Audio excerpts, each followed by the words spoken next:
everyone, and welcome to another animated look back.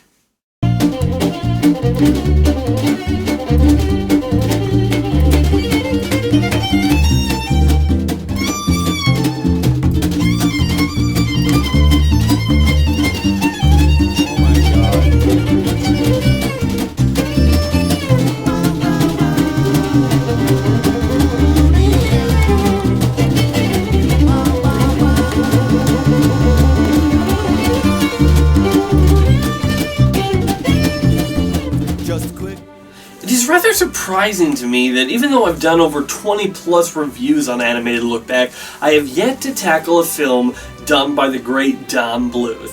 Well, today we're finally going to dive into one of my favorites of his, The Land Before Time. Now, as a kid, I loved dinosaurs. I mean, dinosaurs were the coolest things when I was a kid. I had plenty of toys of all shapes and sizes of them, and I think one of the big reasons is The Land Before Time. Well, that and Dinosaur, but more Land Before Time. The story of Littlefoot and the gang traveling across this barren wasteland in order to find the Great Valley, encountering all these dangers along the way, was a classic story and still is today in my mind. However, this film is 28 years old at the time of this review, so it is time to look back at it with modern eyes to see if this movie is dated at all. Well, of course it's dated. I mean, it's about dinosaurs, for crying out loud. But you know what I mean. Are there any aspects of this film that time hasn't been as kind to? Well, that's what we're going to get into. When the film starts, right at the beginning, we get this beautiful musical score by James Horner. It is such a great score for this movie because the music doesn't feel like any time period, you know? It feels like it is a song out of time, and that's why it fits perfectly in The Land Before Time. And the score all perfectly blends together, whether you're sad, happy, awe-inspired, or terrified. It all blends together perfectly, and in some ways you almost feel like you're hearing one song from the beginning to the end of the movie.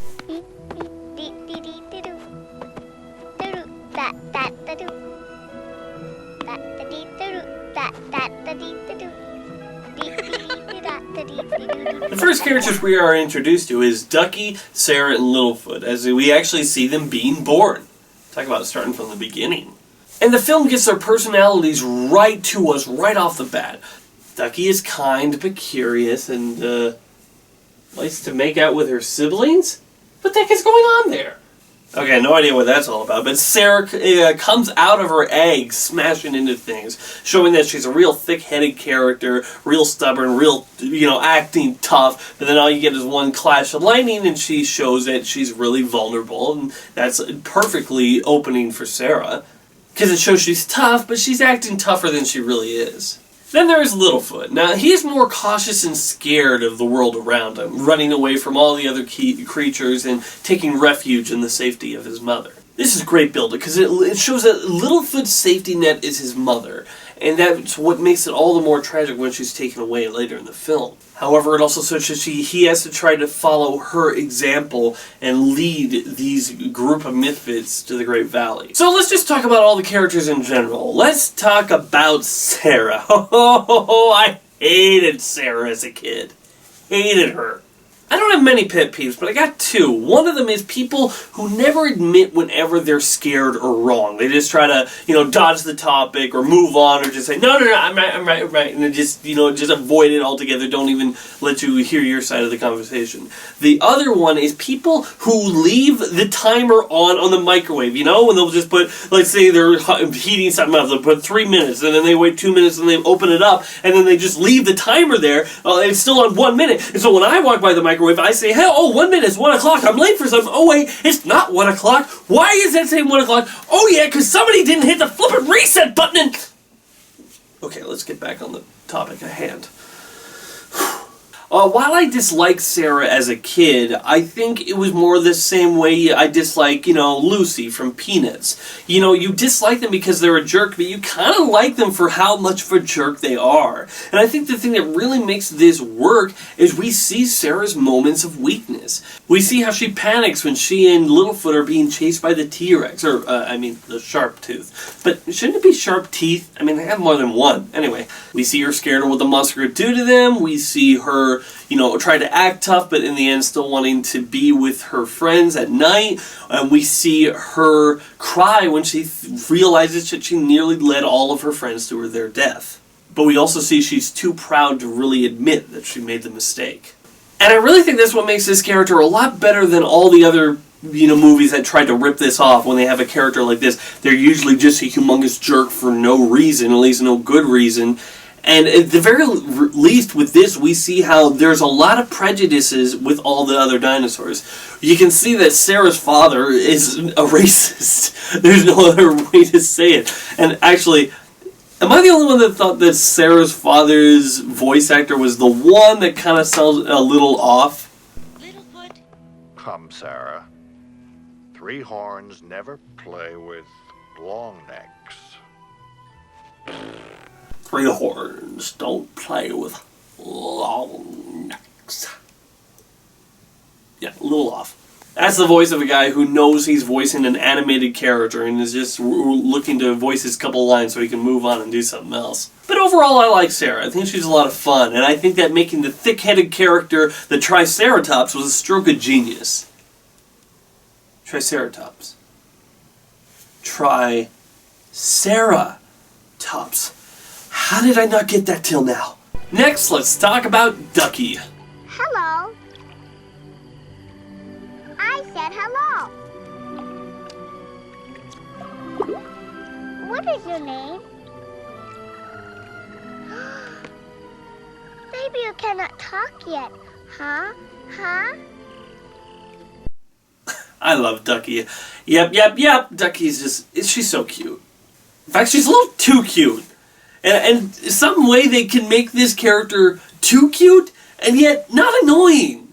However, I don't want to go too much into this because I want this to be, a lighthearted review, but I can't really go on without touching on this, that one of the tragedies about this film is that the voice actor, Judith Barcy, was murdered by her father, and this was, I believe, her last performance she was able to do, which is a truly, truly sad thing, and it's hard to even imagine somebody doing that to someone this innocent, and at the very least I can say that she left behind an amazing performance that's going to last the test of time, because Ducky is fantastic.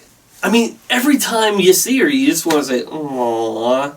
She's, a lot of fun too, she's very curious, she's a lot, she sings, she has fun, and yes, maybe the yep and no can be said a little bit too many times, but I never had a moment where I'm just like, ugh, come on, let's get on with this. Maybe some people might find Ducky annoying, might have found Ducky annoying, but to me, Ducky was just so lovely, and her actress was taken from us far too soon and should have had some more performance to give us and more great stuff. But it was her childlike innocence that made this character so much fun. Yep, indeed. Then we got Petrie, the nervous pteranodon. And actually, since, these flying birds don't pronounce the P in their names, shouldn't it be Etrie? Just saying. Now, Petrie himself is fun, and he's a funny character, and he has some funny moments about how pathetic he is, but I think they could have just done a little bit more to develop his character. Like, his whole thing is, he's a flyer who can't fly. But this scene with the T-Rex, the sharp tooth, the sharp tooth blows out smoke from his nostrils, and that brushes Petrie up, and he's able to fly. And then he dives after Ducky, but it doesn't have the same weight because he knows he can do it. It would have been better if, he sees Ducky falling and Petrie dives after her but not knowing if he can actually make it. And then he does, I'm just saying, it's like the whole Dumbo thing, Like, if we saw Dumbo fly and then he gets into the thing with in the circus and then he jumps off, it wouldn't have been the same thing. It wouldn't have felt as big. So you just have Petrie fly, and then he knows he can fly, then he saves Ducky. It would have been more powerful if he could just jump after Ducky, and then that's when he finds out that he can actually fly. But overall, I like Petrie. Although, I do think they kind of overlooked the fact that Petrie is a pteranodon, because they eat fish. They eat meat. They're sharp teeth. Why is he with all these herbivores? Maybe he's like one of those vegetarians who it still counts that they're a vegetarian because all they eat is fish, because fish isn't meat. Spike is the one I probably have the least to say about. I mean, he's just the dumb one that eats a lot. And no, yeah, that's pretty much it. Now we come to Littlefoot. Actually, did you know that apparently his name was originally going to be Thunderfoot? Oh man, that would have been so much cooler. What a wasted opportunity. Oh well. So Littlefoot is the main character of the story. So what do we get from it? How about one of the most tragic scenes ever put to film? I like to say that I don't cry at movies. And I don't even remember if I cried at this scene. But even if I didn't, this scene broke me as a child. First of all, we get this really great fight scene with Littlefoot's mother and the T-Rex.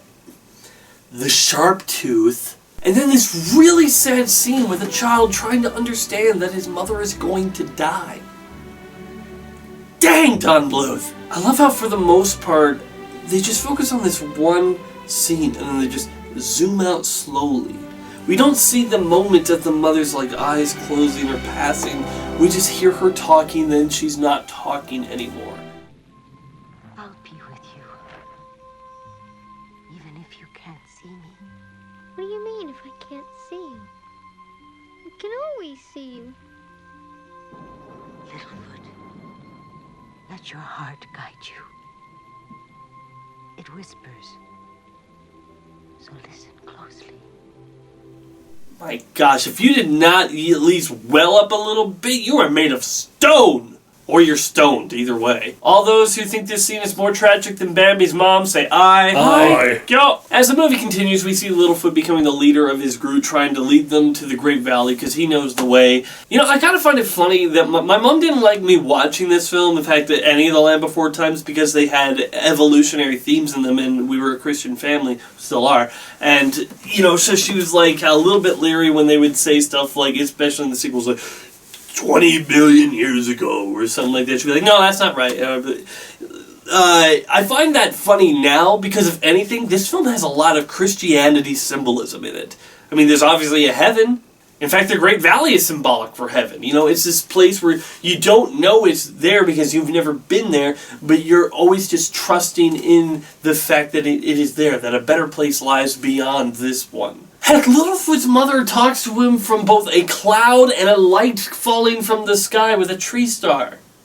Now, if that isn't heaven symbolism, I don't know what is. Oh, and by the way, let's get this joke out of the way. Everyone's thought of that, but, you know, gotta throw it in.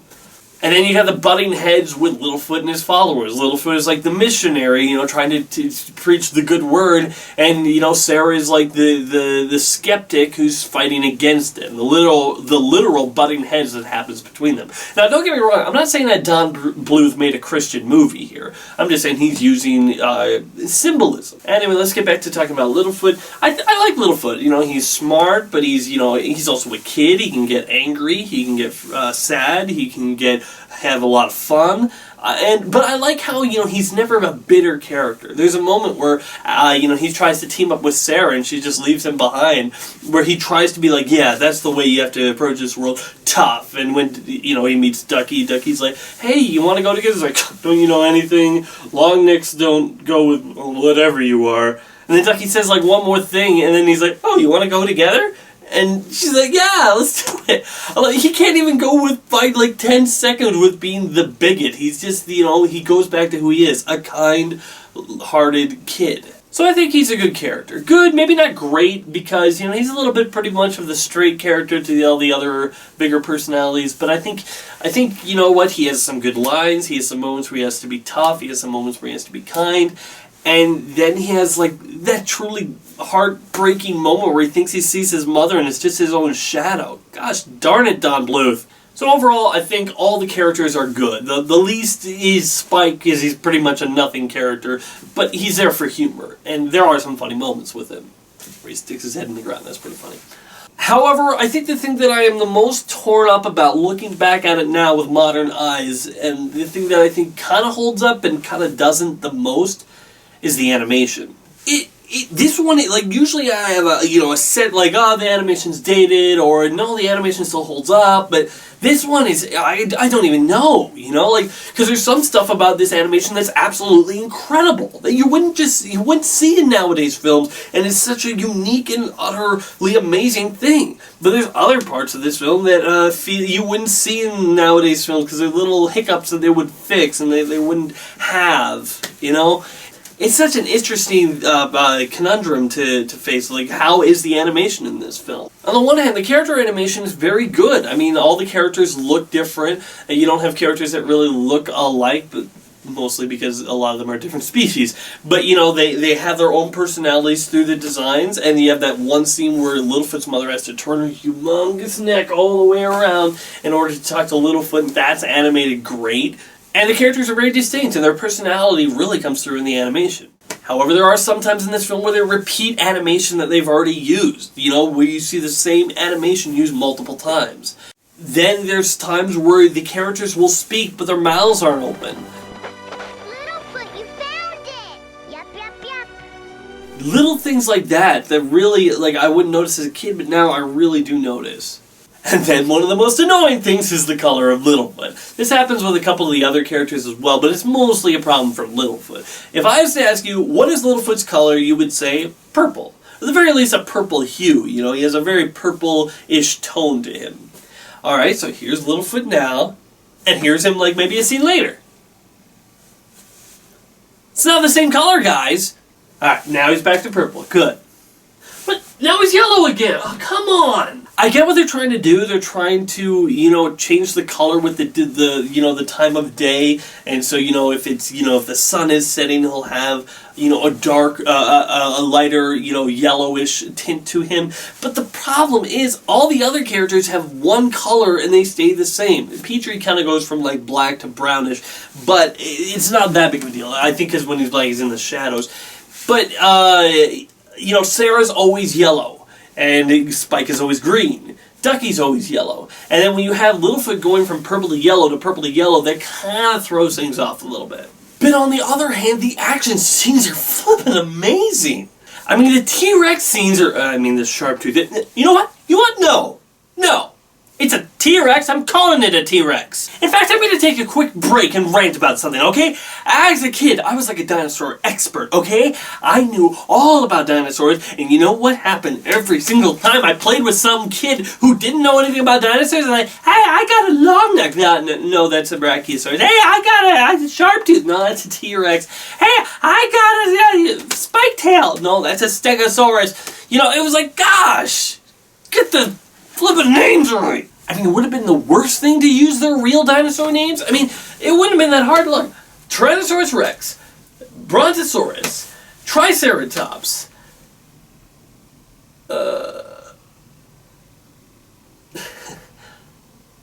Well, I always just called them duckbills. Okay, so maybe it was a smart idea to use these other simpler names because, dinosaur names are absolutely ridiculous. I'm just saying, as a young dinosaur expert, it pissed me off when people would just call these things by their wrong names. Anyway, as I was saying, every action scene is incredible. Not even just the scenes with the sharp tooth, but all the times the children are in peril, like in the tar pits and whatnot. It's really animated great. You feel the tension. You feel on edge. And I love how they made the T-Rex... You know what? That's what it is. That's what I'm going to call it. I love how they made the T-Rex scenes like he's an unstoppable freak of nature of pure rage and savagery. It was scary, okay? You just can't stop this thing unless you fight him in an earthquake, in which case a few taps will just bring him right back. Look, Cera, I'm happy that you invented CPR, but did you have to do it on the dinosaur monster T-Rex? Oh, that scene scared the crap out of me as a kid with Cera ramming him like, don't do it, you moron! Oh, he's gonna wake up, he woke up! Oh my gosh, run!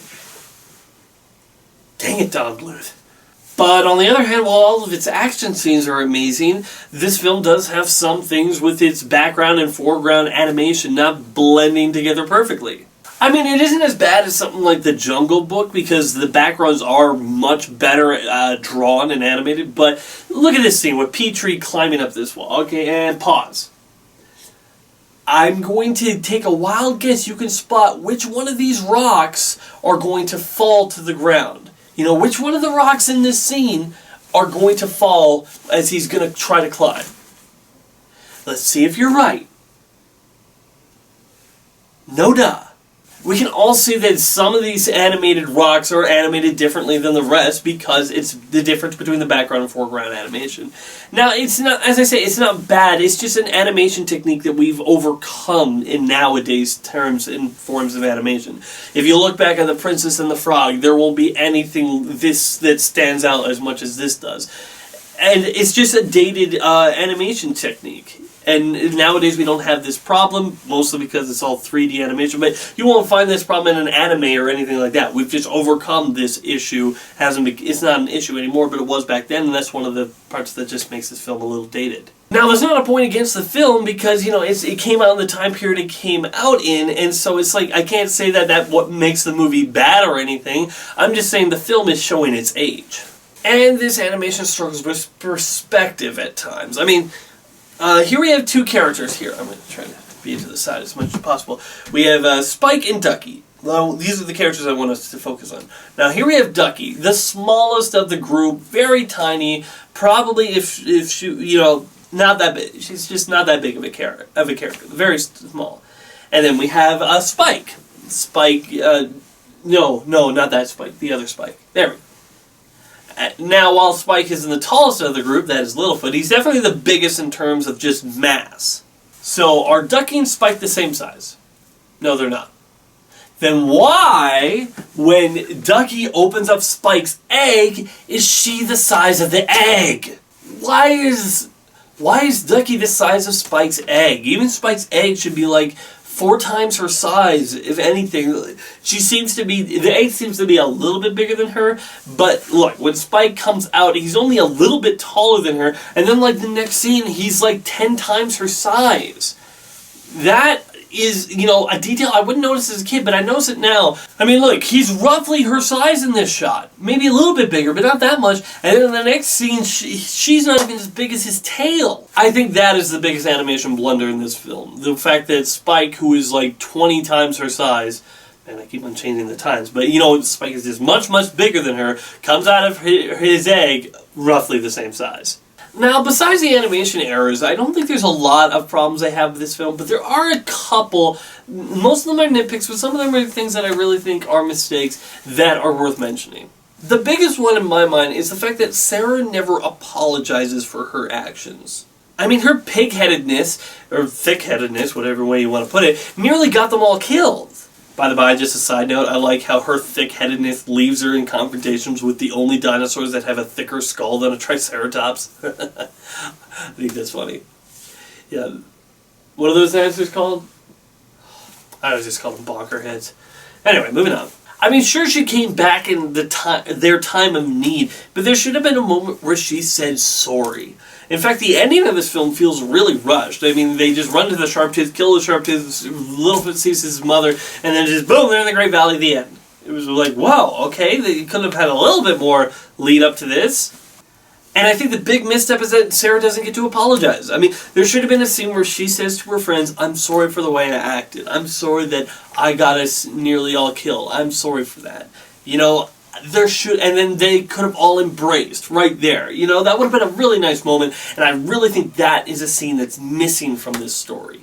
Because as it stands, we get to see her vulnerable side, we get to see her sad, we get to see her scared, we get to see all that side of her, but her friends still never see that side of her.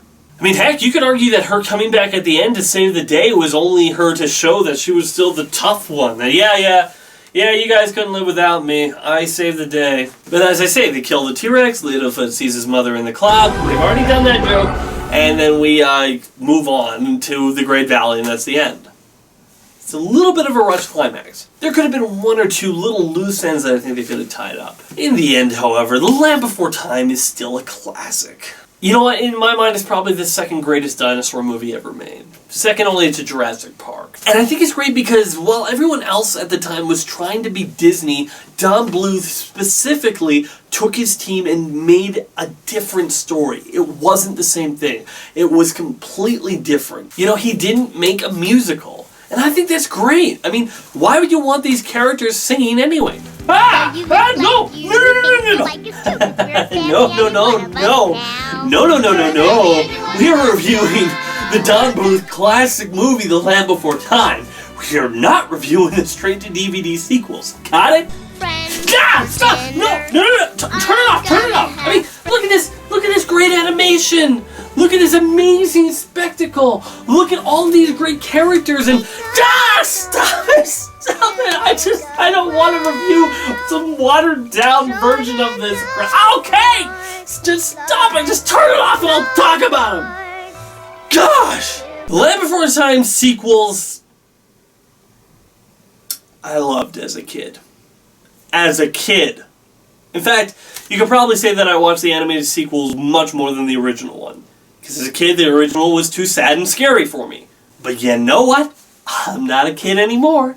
And those films are mediocre at best and pure awful at their worst. And let me just say, there's not a lot of mediocre in there. It's mostly crap. They're pretty harmless kid stuff, but beyond that, there's no reason to show these things to anyone other than your toddler. Okay? You happy? You fine now? Is that good enough for you? Okay, let's just wrap this up! The Land Before Time is a classic. The animation is great, even though there's some parts of it that are not. I think overall the animation is still very good for its time. The characters are likable, the sheer scope of the film feels huge, and it doesn't lose its childhood whimsy. There's dark moments, but there's also kiddie moments. It's a very well-rounded kids film, and one of Don Bluth's best. It's filled with memorable characters, lighthearted scenes, terrifying scenes, sad scenes. It runs a full scope of the emotional spectrum, and I think that's what makes it such a great movie. And so in the end, I'm giving The Land Before Time an 8 out of 10. Thanks for watching, everybody. Be sure to join me on my next animated look back where I review Coraline. Adios.